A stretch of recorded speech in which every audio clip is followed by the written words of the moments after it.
বাবা, পরীক্ষার রুটিন পাঠিয়ে দিয়েছে তো, 21 দিনের মধ্যে শেষ করতে হবে। আমার তো পড়া হয়ে গেছে, শুধু রিভিশন দিতে হবে, কিন্তু তাও তো পড়তে হবে।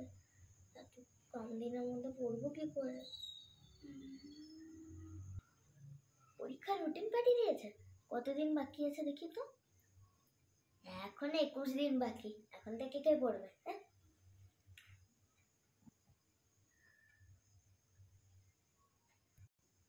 হ্যালো প্রিয়া, কলেজ তো কালকে থেকে ছুটি, ওদের ঘুরতে যাওয়ার প্ল্যান আছে, বলবি? হ্যাঁ, 10 দিন পর তো আমার ম্যাথস পরীক্ষা, তার আগে তো পড়ে নিতে হবে, ততক্ষণ পড়ে নি।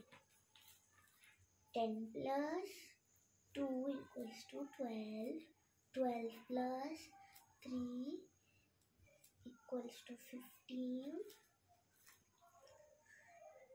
16 plus 2 equals to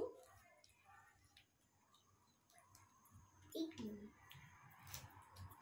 20 plus 30 equals to 50. হয়ে। হ্যালো প্রিয়া, আমাদের অ্যাডমিট কার্ডে তো 4টে সাবজেক্ট ছিল, 5টা কি করে হলো? প্রথমে রিভিশন করে তো কমপ্লিট করি, তারপরে ইম্পর্টেন্ট গুলো করব। পাগল নাকি? আমি তো শুধু ইম্পর্টেন্ট গুলো পড়েছি। 4টে ব্লু পেন নিয়ে নিয়েছি, একটা ব্ল্যাক পেন নিয়ে নিয়েছি, একটা পেন্সিল নিয়ে নিয়েছি, একটা ইরেজার নিয়ে নিয়েছি, একটা স্কেল, একটা জিওমেট্রি বক্স আর একটা black board, sorry exam board. আমার তো একটা পেন নিলেই হয়ে যাবে। আমি তো এইটাও জানি, এইটাও জানি, এইটাও জানি, এইটাও জানি, কিন্তু সবই জানি। এগুলো তো সব আমি পড়েছি। আমি তো এটাও জানি না, এটাও জানি না, এটাও জানি না, এটাও জানি না, সবই তো আননোন। এই 10টা জানিস?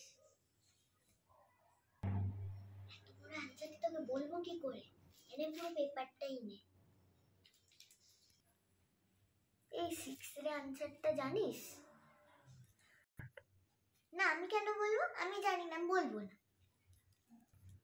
এত পড়েও আমি 95% মার্কস পেলাম আউট অফ 100। ওর বাবা, আমি 65% মার্কস পেয়েছি আউট অফ 100। সারা বছর তো পড়িনি, সেই হিসাবে তো ভালোই। Like, share and subscribe. By.